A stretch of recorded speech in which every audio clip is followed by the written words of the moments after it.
Welcome back to the Up and Under show. I'm here with Doug Schoninger, CEO for Pro Rugby. Doug, we just left off, the agreement was set in place. At the end of the season 2016, it became apparent that, a business decision had to be made. So, you got to walk away from it. That must have been a painful decision. Can you explain to us the surroundings of, what took place, why the decision was made, and, moving forward from that point? Sure. I found subsequently that there was a conversation with the U.S. Rugby to breach my agreement well earlier than I found out. But the first time I found out was a comment that Bob Latham, who was then the chairman of the board of USA Rugby, made to a newspaper in mid-July about how he would welcome Pro 12 and a franchise in America, a clear violation of our sanction agreement, our exclusive sanction agreement. And the interesting part is the sanction agreement basically is a conveyance of exclusivity. There's really nothing else in there that's important. Small little stuff here and there, but that's really the integrity of the agreement, the exclusivity. And the breach of that, and even the talk of the breach of that, obviously does the damage that one would imagine. Right, sponsors say, well, why should we sponsor a fledgling league when we have Pro 12 coming here? In my mind, another fledgling league, but that's up to debate. And also investors, like, this is not what we thought we had. We don't have this exclusivity anymore. So that was the beginning. That was in mid-July. We had a lot of conversations. Bob Latham was leaving his chairmanship, I believe, the end of July, so it was only a couple of weeks. And there wasn't time. The Olympics was coming up. And I was very nervous. I was forcing meetings, but I allowed it to, we had a successful end of our season. I allowed it for them to kick the can down the road as much as possible. I insisted on meetings, even though they wanted to put them off months. I said no. So there was a meeting the board was having, I think, with the Congress outside of Denver, the end of August, and I went there. And honestly, in business, and I've been around business for quite a bit, I'd never been more insulted. I went there with a day's notice. I got lectured on how we were not a cooperative, even though when I asked what was uncooperative about us or anyone who worked for us, there was not one example. I guess they were talking about Pro 12, I'm not sure. And from when I came back to New York, I mentioned to the guys in the office, I said, we just should shut down. This is it. I mean, they've pushed me too far. Now, unfortunately, I'm a sucker for, hope, and I said, this can't be true. Dan's new, give him a chance. They're not really trying to do what apparently they're trying to do. I won't believe it. And so one of my biggest regrets is that I didn't shut it down right then, for the second time now. That, first it should have been in April when Nigel quit, and I got reassurances that clearly were not honored, and then again. Doug, and I'm interrupting Sure. you. You mentioned when Nigel quit. If Nigel would have resigned or quit prior to that, say in February, would you even have considered moving on with this season? Well, we were pretty committed in February, but if he had, as I understand, he told people he was quitting in February and that he was going to wait to announce it until a couple weeks into our season, and in fact he quit 2 weeks into our season, I clearly would have stopped because I understood that I had no friends at USA Rugby or in the world of rugby other than Nigel. Now, Nigel turned out not to be the greatest of friends, but I believe we had a common goal, which is to commercialize the game so we can bring money to the game, to give more opportunity both for the national team side and also the professional league side. And I talked to him endlessly about that. If he was gone, I was exposed, I would have just shut down, obviously, because why would I continue? Because it was clear as day, and had I known then that what was going to happen, which did happen.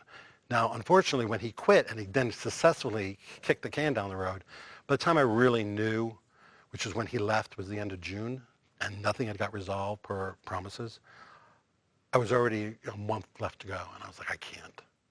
And then the Pro 12 thing happens, and I got more kind of disillusioned. So, I mean, my big mistake should have been right after the season, but I believed in them once again for one last time, and it was only after Dan and Alex Malbury came to my office in New York, and it became very clear that they had no intention of ever working with me, and that they would probably never had any intention. I mean, Dan was new, obviously, and Alex but prior to that didn't have much control, I think. that I, the next day, fired most people. Wow. Well, that brings us to, you and I have a discussion about, if you look at every sport is a business at the end of the day. So is rugby, so is Major League Football, or baseball for that matter. But rugby has a religious aspect to it that UFI that we've touched on more so than other sports. And yeah, I just want you to elaborate a little bit on the conversation that you and I had about the business side of rugby, but then also the fan and the supporter that has a bit of a religious side and investment to the sport. Right, I think that's probably true of all sports early on in their progression, right? So rugby went professional in 1995. I would argue that it's never gone commercial, really, ever. Okay. There's no level of commercialism, and that hasn't happened. And obviously not here, but even worldwide is a really under-capitalized, under-sponsored sport as from what it should be.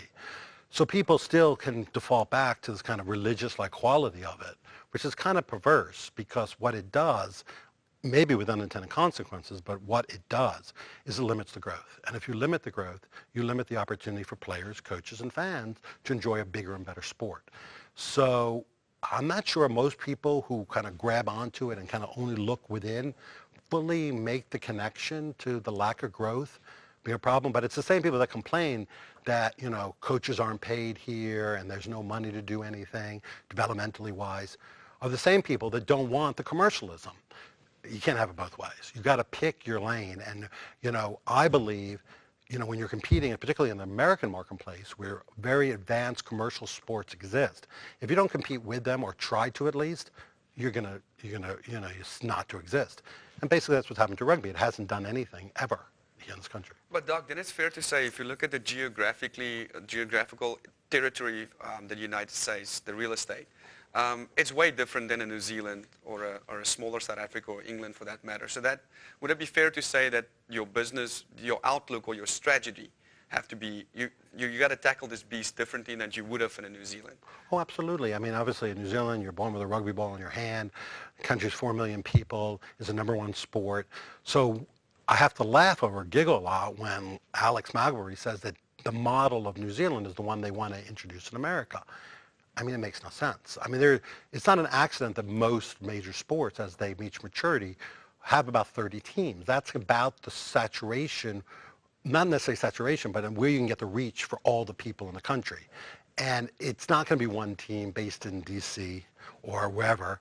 It's got to be a cultural thing, and it's a shift. But you got to buy into it. And I'm not saying someone's wrong, that someone who wants to keep it this kind of, smallish amateur club thing. But if you want to do that, you got to understand that you're limiting opportunity, and you'll never ever achieve the goals, whether on the national level or on employment levels or compensation level or just popular level, that you think the sport deserves as well. Yeah, but I like that. Let's do, what does the United States do well? We commercialize. So I think at the end of the day, what I actually, I give you kudos for, or at least a light bulb is going on for me, is it's a different country. That's going to be a different strategy. So here we should commercialize it, and we should take this route, and this is how we can grow. This is at least a solution to growing the sport, where that solution may not necessarily work in, say, New Zealand or South Africa with the structure that they have in place, or maybe the religious value, or that being their #1 or #2 sport. But if you want to make that a competing sport in the United States, then I think arguably that is not a bad way to go.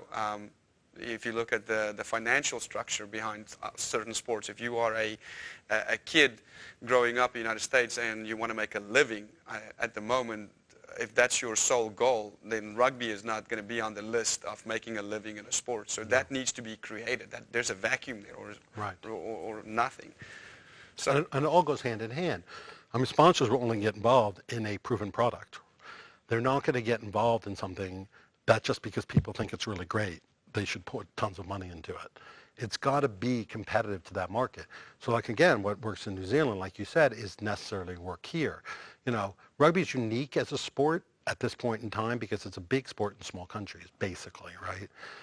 The question is what happens if it becomes a big sport in big countries. It changes the game. And a lot of people at the world rugby level don't embrace that change. They don't want that change. They're scared of the change. As much as it will help all those unemployed South African rugby players that could be playing in America, or Fijian, or Australian at this point, they don't seem to mind having those players unemployed as long as it keeps the structure that's in place now, which is a structure that allows small countries to have a say. It's a difficult, I'm not saying it's a difficult decision, but, I think it's about growing up. The sport needs to grow up. It needs to enter the real world. I personally believe, probably more than anyone I know, that this sport could be one of the biggest sports in a generation in the world. I think it has attributes and qualities commercially and both on the field and both slightly religious-like that make it very unique and very attractive. What's unattractive about it is the constraints that have been put on it by the administrators, and that's not their job. Their job, is the way I see it, is to attract a growth and attract investment to grow that, and they've done exactly the opposite. Now, if we look at World Rugby and developing countries, I don't have the exact numbers, but X amount of money has been given to, say, England or South Africa to grow the sport. Then an X amount of money is being given to emerging markets like the United States. The amount, if you take it per capita person, doesn't add up. No, it's about 2%. So America gets about 2% on a per capita basis that England gets. So I have to giggle when they say that they are supporting developing nations, when in fact all they do is support established nations and don't. And actually, it's even a step further. When the support that World Rugby will give annually is tied into the results of that team. So basically, as you do worse, you get less money. So it's a complete opposite what you would intuitively think. As you do worse, you need more help, you need more money. You would have to question, any reasonable person would have to question whether World Rugby is interested in growing the sport. I've concluded personally for myself they're not. They've done, and part of the issues I have, and will become clear as we proceed over the next couple of months, is that they've actually acted actively to constrain the sport to the benefit of mostly the northern countries, with England and the Celtic Islands. And it's wrong. It's wrong. It hurts countries like America, Canada, Brazil, Germany, Romania, Georgia, all the islands. It's just, to me, unconscionable that they're doing this. Well, with the structure in place at the moment is you have a country that feeds a national side. So at the end of the day, there's going to be 40-odd players that's contracted under the national side. And the more international rugby that there's going to be played is going to be taken away from the teams underneath them, because those players are taken away. Right. And at the end of the day, the hierarchy is set up to favor those 40 players who get to the top. But it doesn't really favor the other clubs or the players or the fans. So but it's not even favored, and it's actually a complete, you see it in France quite a bit, and kind of the disagreements they have with their union from the league to that, is that there is it's not even a primary focus, it's a single focus on the national team and those 40, 50 players per country. So if you add it up, it's not that many players worldwide. And it's just not how you're going to grow the sport. Soccer, FIFA doesn't do that even at this point. Obviously our domestic teams don't have that situation, but it's not going to be, if you're going to pay homage to a structure that's going to constrain it, you're not going to grow the sport. And that's what we've been seeing in the last 20 years. That was a big surprise to me. I thought that World Rugby and USA Rugby had the intent to really grow the game here. And I believe now that nothing can be further from the truth. They want to constrain the game here. They look at the U.S. as a place for sevens, which if you speak to any administrators, that's like a giggle, right? It's kind of like, oh, we can't take them seriously, let them play sevens. It's a place for events, whether it's English teams coming over here like this weekend, that I don't think many people even know about, or things like that, one-offs. But it's not a place for serious play. If you understand the reasoning, it's because they're scared of what will happen. It will upset the whole seesaw of what they've tried to retain too much. So they put the constraints on. I argue, number one, in this country, that's illegal action. But more importantly, it's unethical, and it hurts the growth of the game. And it's just, wrong. just simply wrong. And the game will never grow until these guys, these self-proclaimed administrators, let the loose, let free market, let these teams grow, let the rugby expand. Well, maybe there's my religious phase. Now, being South African heritage, I enjoy the country coming together, playing against New Zealand, playing against England, playing against France and Ireland. That derby game, means a lot to me, Sure. and I'll stay up till 3 in the morning to watch a game. If to start the game in the United States, in a way, we got to phase away from that. Is that where Well, I think you have to be authentic to where you are. I mean, look at, once again, compared to soccer. I mean, American soccer or USA soccer is having a hard time even qualifying for the World Cup. Yet the MLS has probably never been in better shape. So the point is, national play, for whatever reason, is not that authentic here. Most of our games are domestic. You got to play the game of the, like they say, real estate. It's, location, location, location. This location here doesn't really, and those are great matches and there's great competition and there's a greatness to those games, but it's not here. And it's clearly not when you're 18th in the world either, right? Like Mandela said, right? Rugby can be your sports, can be a great communicator, but you also have to win, right? To be number 18th is not a good communication. What needs to happen for franchises or teams to make it to the United States? How do we build this? How do we go from being number 18th and having almost no rugby?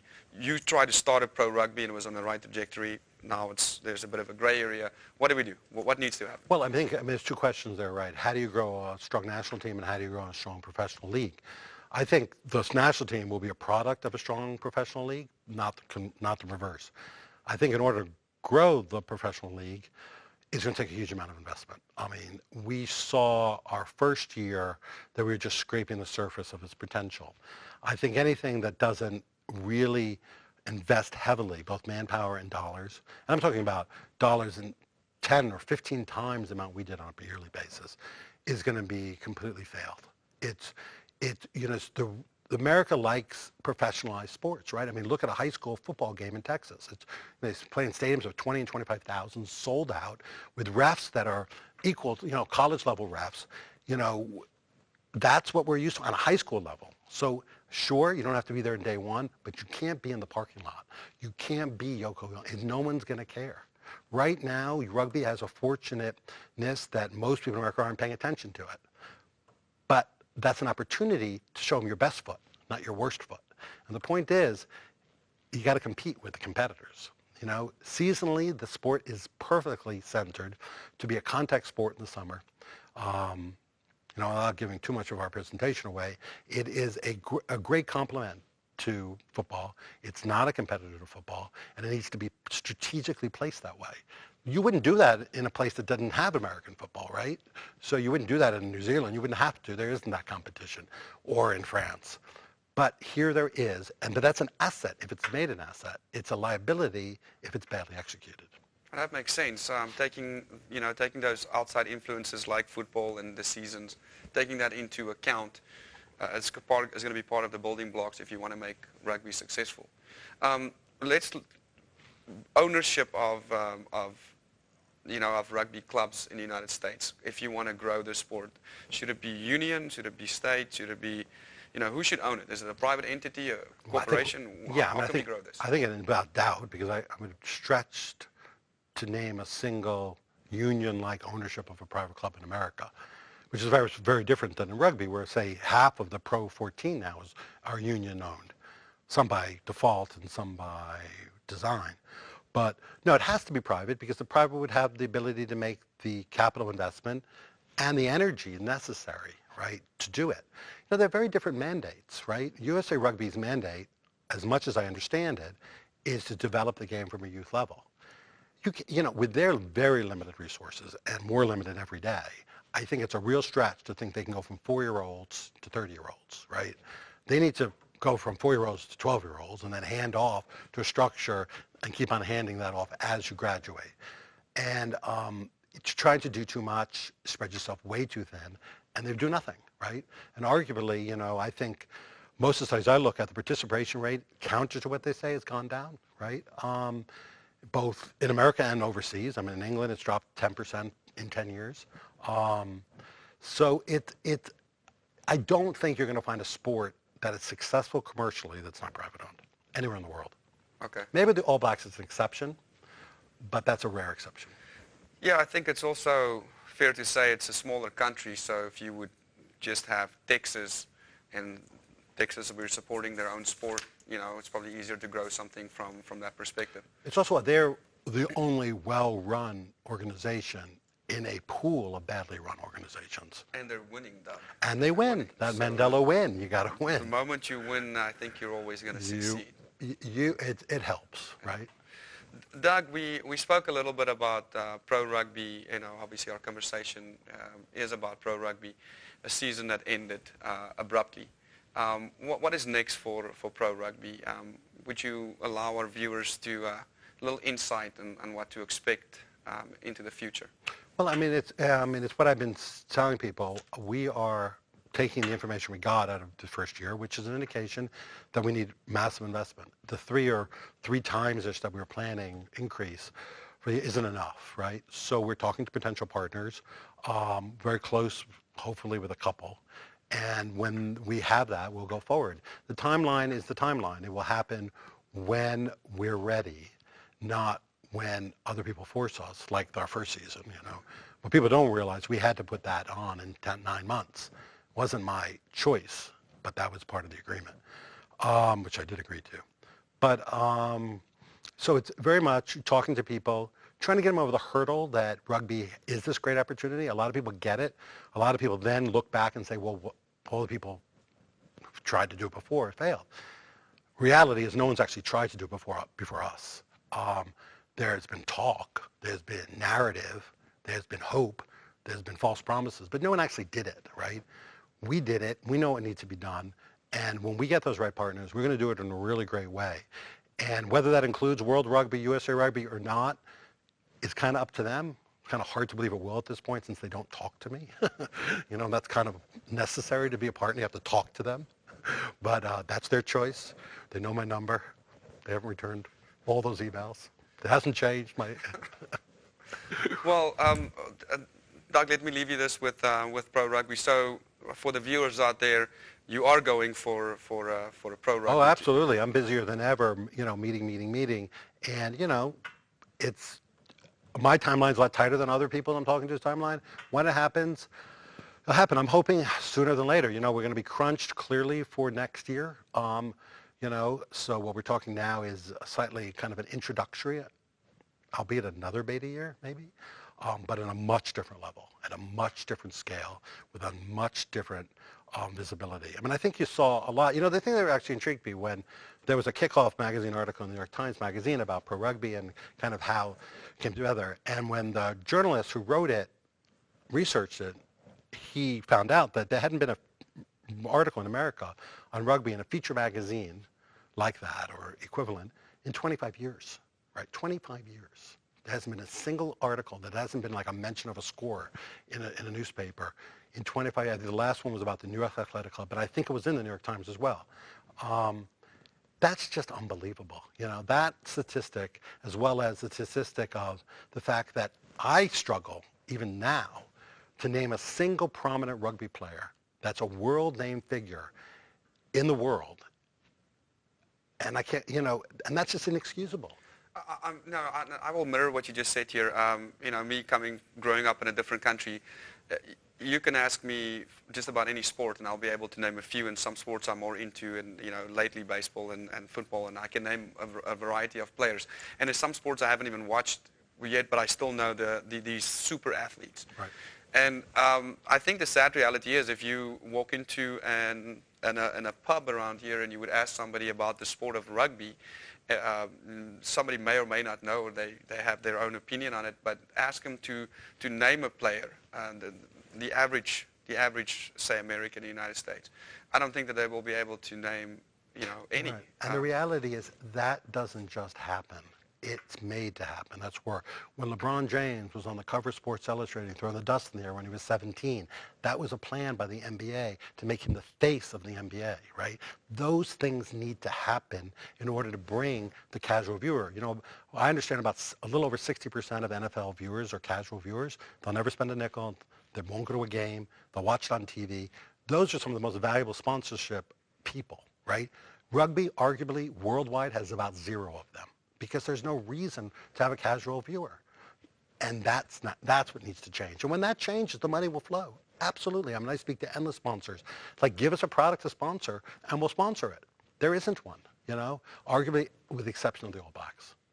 Yeah, so the investment has to be made first. Absolutely. And then it will try, the rest will just... Right, and so, you know, so to answer the question about our first year, I mean, our first year, to me, funny enough, counter to most of our critics, was what I wanted to accomplish. Now, I was concerned about USA Rugby and World Rugby, and my worst fears were confirmed, so that was part of the process as well, right? So also starting the market and understanding the capabilities of the infrastructure of America was important. Understanding, you know, I went throughout the world. I went to South Africa and looked at a team to buy there, mostly for their academy development program. I've spoken to 3 or 4 other head of unions. So understanding the infrastructure that's available for us to use was very important, right? And it's essentially interesting to note that infrastructure to USA Rugby is irrelevant because they want to develop their own, right? My argument is they're never going to have the resources to develop their own. Let us utilize the international infrastructure and then develop our own as we grow, right? That's natural. There's an abundant supply of great coaches, you know, and great players. I was actually offered a international head coach that had been, I won't tell you the country, who had been let go, but was still in the payroll for free. As long, this was for our second season, as long as we, you know, paid his accommodations in America and got him a visa for free because they were paying him anyway. And they wanted him to keep him busy. They wanted him to be involved. They wanted the connection. That's what's out there. But the problem with USA Rugby is that they consider that a bad thing, right? And not, you know, and not an easy way to catch up. So to say I'm disillusioned with them is... Well, I'll tell you exactly my experience from the 2016 season and announcing a few of the games. There was a wealth of international players and entities, younger players for that matter, high school and university, that was reaching out to me. And I just wanted to know, how do we get involved in United States Rugby? Because there's a lot of people that, countrymen that I may say, that's seeing this as the new frontier, the new France and beyond. You kind of did that. Looking at the 2016 season, I know it was a beta season. You've said that way in the beginning. There was going to, you know, you'll build on this. But that was the product, to bring in international players and to build around it. I mean, because of that, we have guys like a Spike Davis, who played for the Ohio Aviators on the wing, who eventually, he was a great player. I think he came through the structure exactly what I would have expected for new players to come play next to these greats and become into their own. And he eventually became an Eagles player. And that's what you want. And that actually is exactly what you said. You know, let's integrate what's out there, and then from that we will spawn our own players, and over the time we'll have these great players that will fill a United States team and so forth. Right, and actually one of my biggest regrets is probably the wrong word, sadness is probably the better word, is that because of the interaction I had with USA Rugby, I believe no fault of my own, a lot of these people were damaged, right? You know, so there's this collateral damage to these people and to the game, I believe, that people like to point fingers at me, but people will see shortly that that's not the case, clearly. And but that was a player has a certain shelf life, whether it's 5 years or 7 years or 3 years or 1 year, and you know, as time ticks, those players just don't get that opportunity that could have been afforded them, and it's just unbelievably sad that people would destroy. But, you know, a friend of mine quoted Madman once when, you know, none of my friends are real rugby fanatics, but they followed it obviously through me. And he said, you know, this sounds like, you know, Roger Sterling. When Roger Sterling said, you know, the only thing worse in life than not getting what you want is when someone else gets what you want. And that, if it doesn't sum up Will Chang in a quote, I don't know what does. And that's just not me throwing darts, that's me being serious about it and me being able to prove that. And the problem is this self-appointed leader of USA Rugby has done so much damage. He's never ever given anything to the sport, ever. Not $1 barely, maybe a couple of dollars. No time, I think he told someone, someone who repeated it to me, that he puts on 1 hour a week in there, right? And he has a real job and he has enough time. All he does is take. And then he's, at the same time, has put USA Rugby in this predicament, to me, is inexcusable. And like I said, I believe criminal. And hopefully he'll get what he has coming to him. Is there, looking at the working relationship with Rugby USA, Rugby International, World Rugby, starting in the league for pro rugby has proven it's not like you, Doug, I don't know if you need them, but I mean, there's probably, it will be great for rugby if you guys can work together. Is there a chance of working together? Have you done everything you can from your perspective to reach out to these entities to say, hey, I don't want litigation, I just want this, just fix this? Absolutely. I've met, everyone obviously with USA Rugby, from directors to Dan must have had 100 emails and phone calls. Will, probably 50. Brett Gosper is the CEO of World Rugby. We've been communicating. I just don't think they care. I don't think that their interest is what I would think would be the interest, which is to grow the game, right? And, it was interesting. I was just recalling the other day, I was going through emails, giving it to my counsel, and there was a note I'd put. It wasn't an email, but a note. I'd met with Brett Gosper. Nigel brought him in right after we signed the agreement. He was in New York, and we met, and it was great. I mean, we have mutual friends, so it was kind of interesting. And he said, Doug, just do me one favor. And I said, what was that? He said, don't get me in trouble. And I said, absolutely, I'll do nothing to get you in trouble. Well, here we are. They got themselves in trouble. Well, so, but Doug, then let's sum it up. Would you go one more time out of your way to mend? I know, I get the feeling, it wasn't done right. Is there still a chance to? I think everybody in the rugby community that I speak to would like to see pro rugby just forget about it and go on. And I think I speak for the vast majority of rugby players. There's a lot of that's going on about the scene. And frankly, my dear, we don't care. We want to see the product that you put on television 2016, and we want to see that expand. Now, there's a lot of stuff going on, and it's not pleasant, and we know about it. But at the end of the day, I guess what I'm begging is and asking for is for both parties to come to the table and to take off where we left off. And if that's not possible, I want you to put pro rugby 2.0 on the table, and even if we beta it, but it needs to happen. Yeah, well, no, definitely that will happen. No, listen, I've reached out, like I said, over again many times. I want to resolve this friendly. I've made that perfectly clear to everyone with 2 ears that has any kind of interest in rugby. Everyone knows that. And they're just not, they don't even talk to me. If I send an email right now, and this has been going on for about 4 or 5 months probably, to Will Chang or to Dan Payne, the attorney, if they respond, an attorney responds. So I don't even have communication with them. I see it hard to believe that we can come to any resolution. As willing as able, it takes 2 people to come to the table.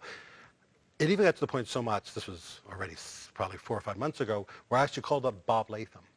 And I said, Bob, who had been kind of out of it, and he's on the World Council for America, on the World Rugby Council. Okay. So he's still involved and obviously has an interest, and I always thought was a very respectable guy. And I still believe that. And I said, Bob, I don't know if you know what's going on, but they will not talk to me. He goes, that's impossible. I said, I'm telling you, Bob, they will not talk to me. He says, okay, let me call Will and I'll get back to you. And I'll figure out what's going on. So 5 days went by and he didn't return. So I called him back. I said, what happened? He goes, they won't talk to you. And I said, well, it's bizarre to me because everyone seems to be aware. I mean, Brett has told me that, Brett Gosper, that he understands this isn't going to go to litigation. I don't know if he fully understands that he's going to be the center part of the litigation, not him personally, but World Rugby. My counsel's at a loss. The idea of litigations is to avoid it, right? And there's been no avoidance. The question is why? I'm not sure. I think we know why, and I can't say why they don't talk to me, but I don't think it's personal, it's business, and I think they are concerned, and they should be very concerned. But I'm still open. Phone rings. Everyone knows my phone number. Everyone my email address. I don't get it. I don't get why, you know, as I put down in multiple emails, why we can't spend a day, sit down at the table. At the worst case, we tried. All right. At the best case, we come to an agreement and we avoid all this. Well, they won't do it. Here's the outside. I mentioned players coming from different parts of the world. South Africa is one that I know very, very well, and they're looking for opportunity. They just want to play. They want to make a career out of it. And I hope that the sponsors and the, you know, Rugby USA, and I know you get this, the moment we lay that platform, the wealth of players that wants to play in the United States, they can contribute to the game, is overwhelming. And I think some of the best players that haven't even been discovered yet will end up in the United States and start their career, you know, early enough and become some of the greatest players ever to play. And I think that there's a responsibility for, you know, Pro Rugby, Rugby USA, whoever it is, to get that league off the ground.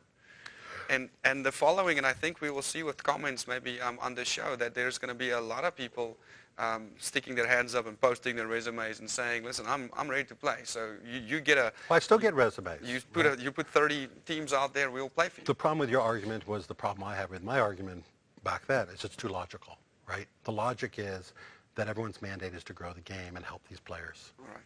That is not their mandate. Their mandate is status quo. And if it means restraining the game, which is what they do, and I can give you multiple examples on how they do that, factual examples, then that's okay. Because they just don't want to be cricket and they don't want to be European football. They want this sport to remain English Celtic and they don't want to lose control. And as silly as that sounds, I believe it through my conversations to be 100% true. Doug Schoninger, I'm going to give you the last word, CEO of Rugby. We got to sign off here. I want to say thank you very much. Any last words? I think we've covered quite a bit here today. Right. No, I mean, I appreciate the time, and you know, it's nice to just have a conversation whenever I can. But as a last word, I think the most important thing that people forget is that the opportunity for this game is tremendous. I don't know if a lot of people believe it, but looking at the data we have and the conversations we have and knowing what we know, I knew it then, I know it more now. And we just got to get through this period. A lot of this is not that unsimilar to what cricket went through. And once we do, I believe this game can be a dominant game in the world, not a fifth Australian sport, but once again a second Australian sport. You know, maybe a fifth American sport, maybe not a third English sport, but a second or maybe even a first English sport. You know, those are the kind of things you need to strive for, not just keep on keeping the hurdle so low that nothing ever happens. And so I just hope everyone, you know, believes in the opportunity as much as I do and doesn't allow people that want to keep the game restrained, hopefully they fight against them. Doug Schoninger, thank you very much. We're going to pay the sponsors here in a little bit, and we'll be right back with Jeremy Manti for Toledo Rugby. Frickers wrote the book on fun, food, sports, and spirits. Bring your friends and family and enjoy all the fun that Frickers has to offer. Mouth-watering chicken wings, boneless wings, frickin' chicken chunks, burgers, fries, and kids eat free every day. Want to watch the game? We've got TVs everywhere. And our selection of drafts, IPAs, and craft beers is second to none. For fun, food, sports, and spirits, we wrote the book. Frickers.